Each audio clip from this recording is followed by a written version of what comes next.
Hello, everyone.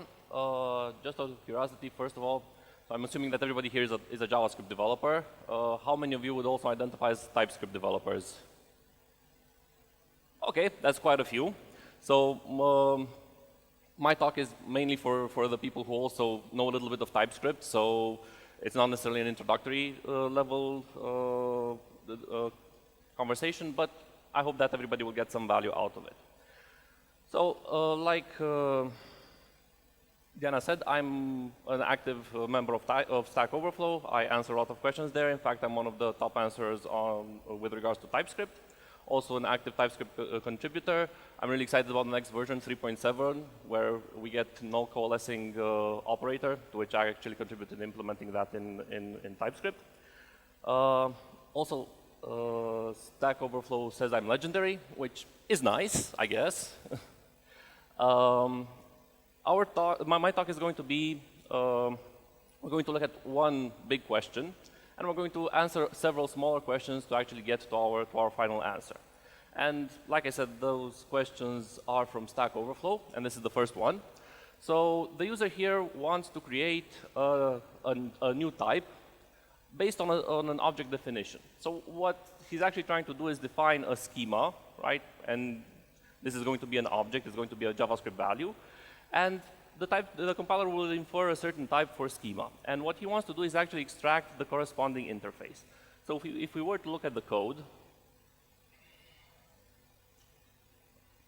okay.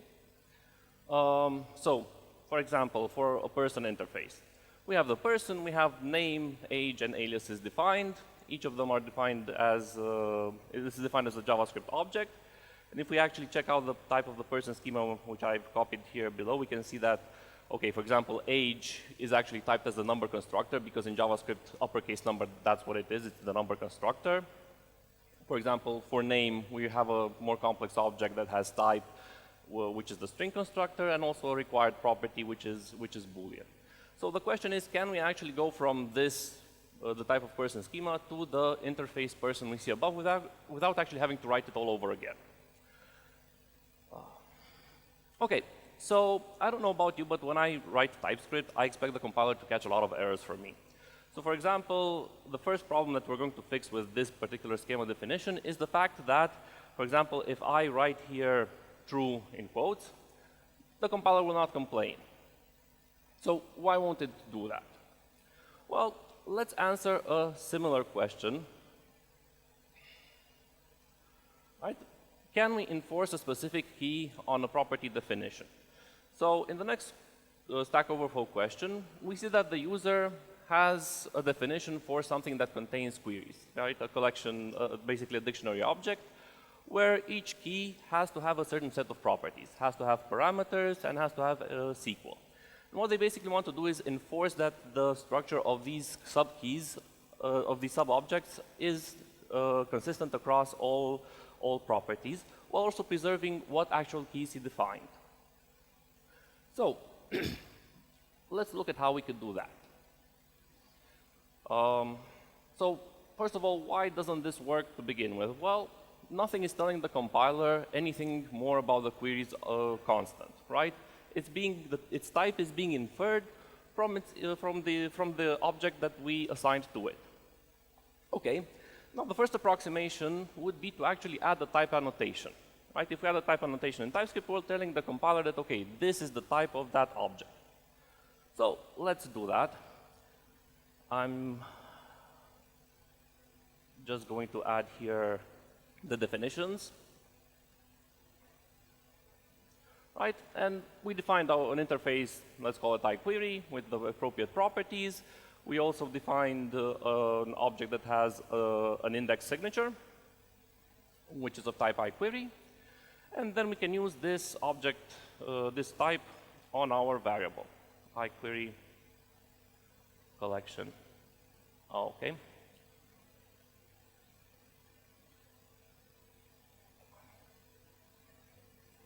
The joys of live coding, the TypeScript language server just crashed, but hope nobody notices that. And now we can see that we get an error for SQL. Right? It's not of the appropriate type.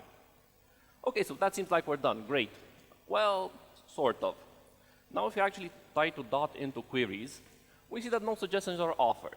Why? Well, because if we say that our object has an index signature, that means that it can contain any property in the world. Doesn't matter. All of them have to be of type iQuery, but that means that we could, for example, add another one, whatever, and then say that this has the appropriate params and SQL type. But what we want to actually do is preserve the customer, get customer ID and get products by ID. Keys that are present on the actual object we're defining. Well, there's good news and bad news. The good news is that this can be done. The bad news is that we can't do it with just a simple variable. So for variables in TypeScript, we either let the compiler infer the type from the initialization expression, or we specify a type with a type annotation, and that's the final type. No more inference occurs.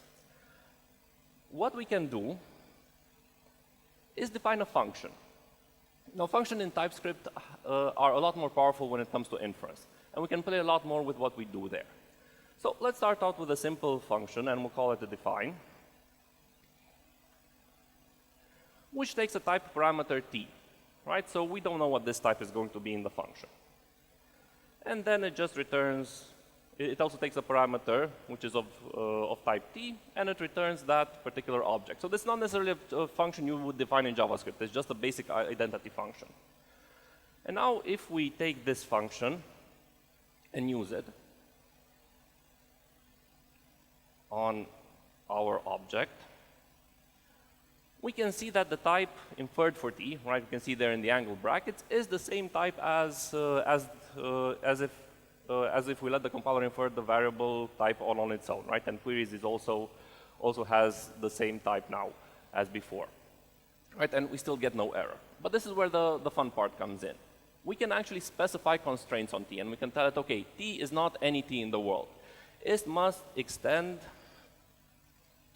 iQuery collection, right? And then we do get errors for the properties that are mistyped. And the fun part is that we also get all the property names that we specified, because now when the compiler will first of all infer the type of the object literal we're passing in. It will check that it conforms to the constraint, that it is an iQuery collection, but that t, which is inferred, is actually the return type, and that will be preserved in our final variable type. So how can we apply this to to our example here, to our schema definition?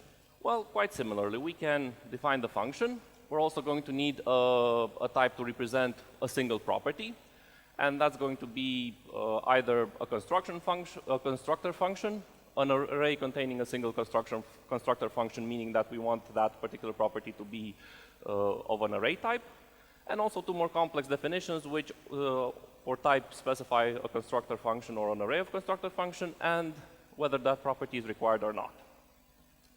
And now if we use this this function on our object literal, we get type safety for those properties that are inside the property definitions. Now the interesting part here, besides the fact that we constrain the type of the object, is also the fact that if you look at the required property, we get a little bit more information about required. Right? Previously, required would have been inferred to Boolean, right? Because true and false are Boolean values. But now we can see that required for name is inferred to the Boolean literal type true, right? So actually we have inside the type system the actual value that was passed to required. And this will come very useful later when we actually want to make those properties optional. Okay, so now we have our safe definition. Let's go a little bit further. How can we extract information from such a definition? Right. So we have defined, for example, the property, the name property. It's a string constructor or whatever, and we want to say, okay, we want to go from string constructor back to string. And again, we're going to look at a small helper question. So in TypeScript, you can have an interface that contains both a call signature, right, meaning that that interface is a function, but also it has some additional properties.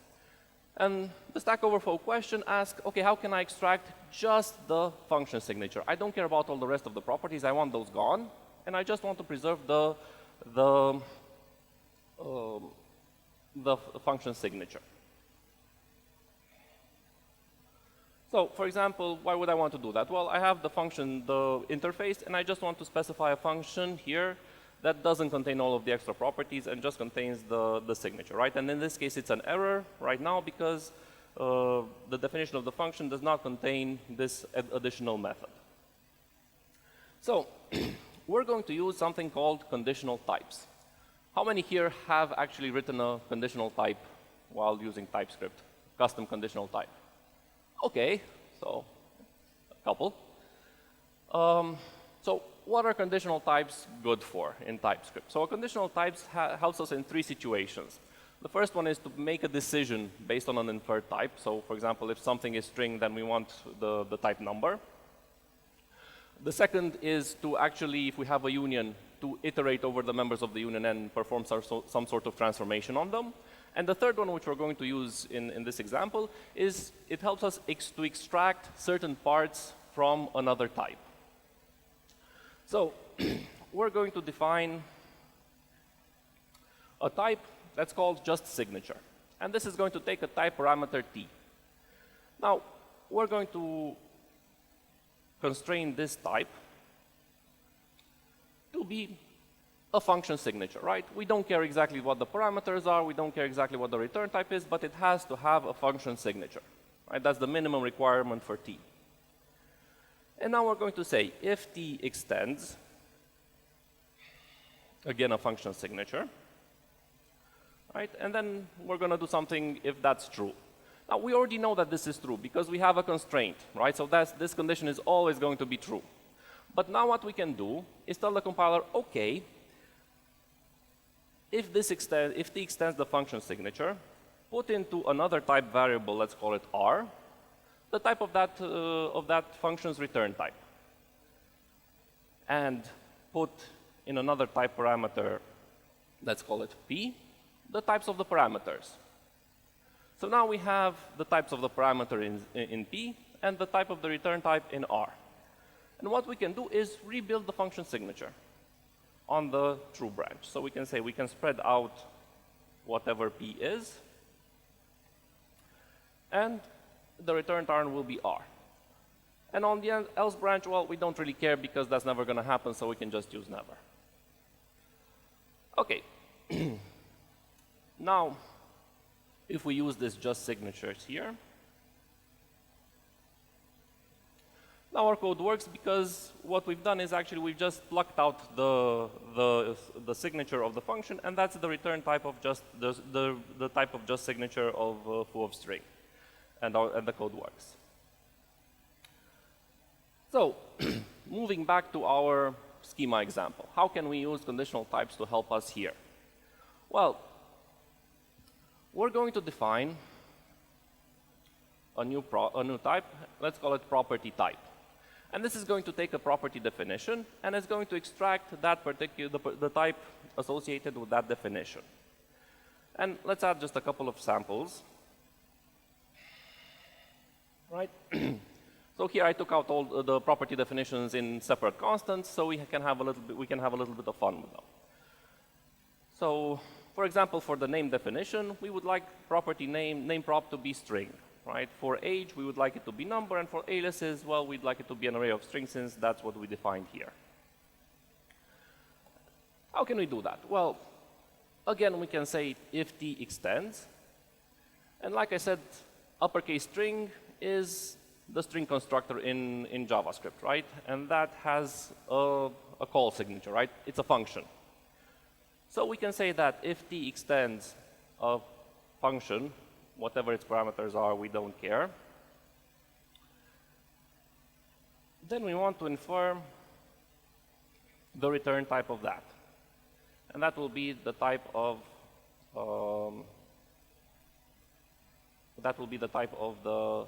the property. And now if you look, for example, at our simple definition, right, at age, which is equal to the number constructor, we can see that type age prop is actually the number constructor. So we've extracted the return type of the number constructor. Similarly, we can treat all the other cases. So for example, for the array of a constructor function, we can say that we're inferring from the array, and we can say that the return type, okay, is an array of whatever function is type is returned by the function. Similarly, we can treat the more complicated cases as well.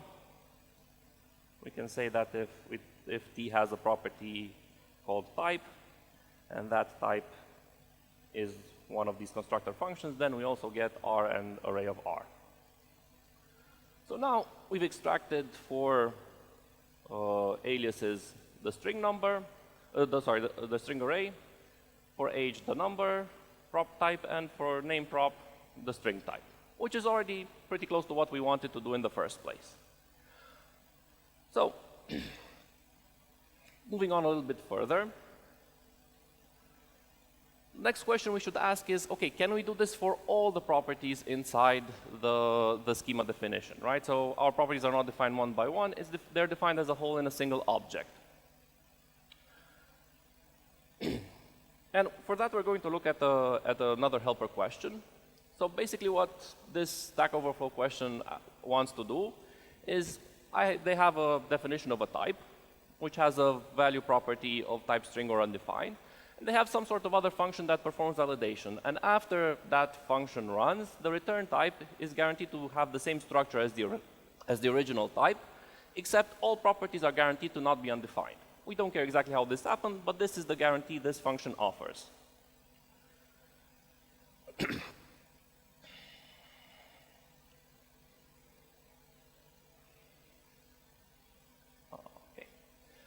Right, so here we have a simple setup for this question, right? We have an interface validatable. It has a required property that's of type string or undefined, and an optional property that's just of type string. And we can see here that if we try to assign value or optional value to something that's of type string, that can't be done because both of them contain inside them the type undefined. It's a union with undefined. So how can we remove that undefined using a type? Well, TypeScript already provides something called required,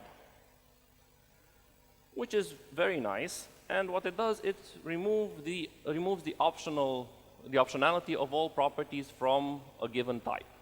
So if you run required on validatable, we can see that optional value is no longer optional. So it won't contain undefined, so our assignment succeeds for optional value. What it doesn't do is it doesn't remove undefined. So if we explicitly said that the property is a string or undefined, that undefined will still be there. The good news is that required is not magic, right? So it's a mapped type, and we can actually look at this definition. And generally what a mapped type does is it takes a certain set of properties, in this case the properties of T, which we get back using key of T. It iterates over each property, and it specifies the new type for those properties. In this case, is the same type as in T, right? So when we say T of P, we mean the type of P inside the original type T.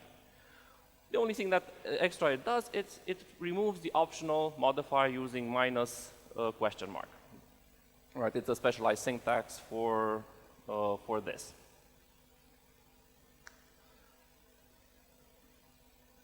Okay, so how could we use this definition as a starting point? Well, again, we can say if we can take P in key of T, and we can also remove the optional modifier, and we can say that it's T of P. But now we can use something extra. We can use what is called a conditional, one of the predefined conditional types. That's called exclude. Now, exclude takes two type parameters, and basically the first one should be a union, and the second type parameter should be the members of the union that we want to remove. So, for example, we can call here exclude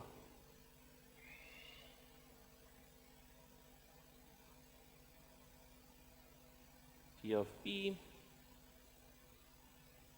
and undefined.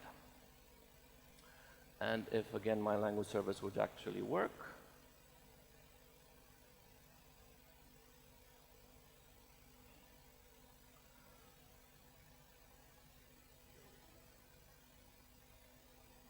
we can see now that both assignments succeed, right? We successfully removed from value, we removed the undefined part of that union, and we're just left with the regular string. So again, how can this be applied to our original goal? Well, we can create a new type, and let's call it schema to props. And it's going to take an object that contains all of these properties, like, for example, person, the type of person schema. And we're going to use a mapped type to apply the previously defined conditional type called prop types to all of the properties inside T. So again, we can say P in key of T. And we can say that the new type is going to be prop type of T of P. So basically, we're going to apply prop type to all of the properties defined inside that type. And if we do this for person schema, we can see that if we hover over it, we actually get the exact interface that we were expecting, right? Almost the same interface as defined by hand. There's only one little problem. Aliases is not optional. It's required, right? Because we didn't make it optional in any explicit way. So to deal with this last shortcoming, we are going to look at another helper question that asks, okay, how can we take a type and make some of its properties optional? Right? We don't want to make all of them optional. We want to make some of them optional. And let's look at the code for this. What we're going to do is use some of the predefined mapped types to help us achieve this. So we already saw required, which makes all properties required. There's an analog to this called partial, which makes all of the properties optional. And now we can see that if we apply this to person, all of the properties are optional. But that's not really what we want, right? We want some of them to be optional. Well, there's another type that's called pick that allows us to take certain keys from a type and create a new object type with just those keys. So if we pass, for example, person and we say we want aliases and age, or age, then we get a new type that has just these two properties. And we can make those two properties optional using partial again. Right? And now those two properties are optional. Okay, but how can we add back the name property, which is required? Well, there's another predefined type called omit. And what omit will do, if you pass it T and a set of keys, it will remove all of those properties from T. So, for example, if we pass it person and aliases and age, what we get at the end is a type that contains just name, right? It excludes those two properties. And what we can do with these types is we can join them using what's called an intersection type. What an intersection of two objects will give us, right? So if you have an object with two properties and another object with an extra property, and we intersect them, we will get an object that has an object type that has three properties, the ones that were defined in each one of these types. So if we take a look now at person with some optional, we can see that it's this huge, ugly type. I'm going to flatten that out a little bit so we can read it using what's called the ID type. I'm not going to show you exactly the code of this type. It contains something that might not work in future versions. But for right now, it's a very useful hack to actually see the final type of something. And we can see that it's actually the type we wanted, right? It just contains name, and aliases and age are now optional. So moving back to our goals, right? How do we apply this to the person type that we already have? Well, we can create another type. Let's call it schema props with optional. And this type is going to be pretty similar to the other one with regards to constraints. Except it's going to take some keys that will be what we want to make optional. And now we can actually bring the make optional type we defined previously.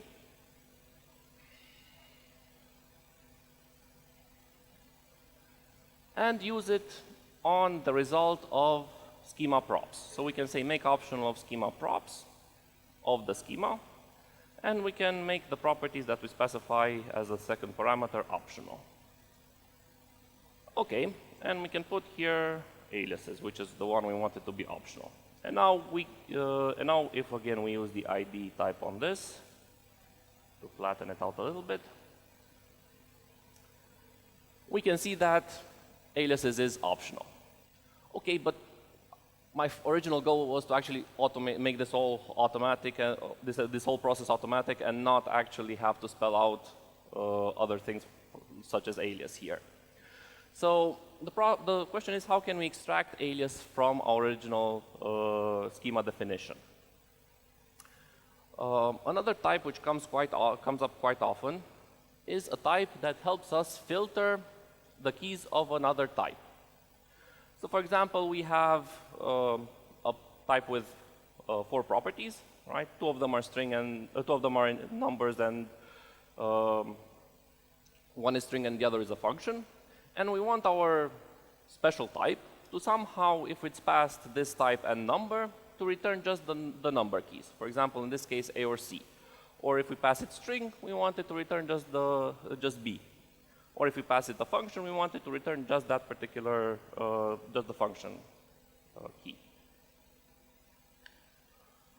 Now, TypeScript has a way of extracting the keys of a specific type. It's called key of t. Right? And if we apply key of t to any type, it's going to give us a union of all keys inside that type as string literal types. Well, that's nice, but it doesn't really offer any opportunity for filtering. What we can start out with is a mapped type. And we can say if p in key of t. Now, when I started out, I thought that this syntax with p in key of t, I wasn't exactly sure what p was. What is p? Is it some sort of special syntax? Is it some sort of magic thing? No, it's actually just a type parameter. So it means that p is itself a type. So what we can say is that for each property p, the type of that property is going to be the same as the property name. So what does that give us? Well, if we look now at what's returned by our special type, or by key of type, we see that it's an object type that doesn't have the original types, but each of the types is now the same as the property name. Okay. Interesting, right? Useless, probably, but interesting. But if we now index into this new type using key of t, what this will do is actually give us a union of all the values inside our type. But since our values are the same as the property names, we're actually back to just basically key of t. So useless, right? Why would we do that? Well, the fun part is that here, where we specify the type of the property, we can start doing things. We don't have to always return p. If we can say that if t of p extends that extra type you were passing in, then indeed, we're returning p. Otherwise, we're returning never. Now, if I remove this, we can see that this new mapped type will contain the property name only for some of the keys. So it will have a bunch of properties typed as never. Now, the magical thing about never is that since if a type is either something or never, never doesn't really matter, because never is a type that cannot be instantiated, so never is just removed from that union. So if we put back our indexing, we can see that AC is just A and C like we expect it to be, and B is just B, and the D type is also just the string literal type D. So now we've actually managed to extract types of properties of a specific type. Now, we can come back here, and we can remove this key of t. And we can now use our previously defined type to actually extract just the properties inside our schema definition that have required set to false. How we do that? Well, we just say key of type. We're passing in the schema type, which is that complicated object with everything. And we say that we want only the properties that have a property required that is set to false. And now if you look at the type, we can see that it's the actual type of the schema that we wanted to define in the first place. Okay, so I hope this journey was interesting for everyone. I hope that at least if you didn't follow throughout, you managed to get some value out of it.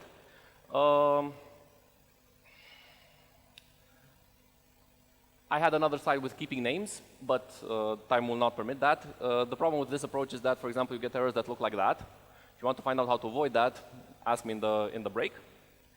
Thank you, and you will find the code on GitHub, and hope this was interesting for everyone. Thank you.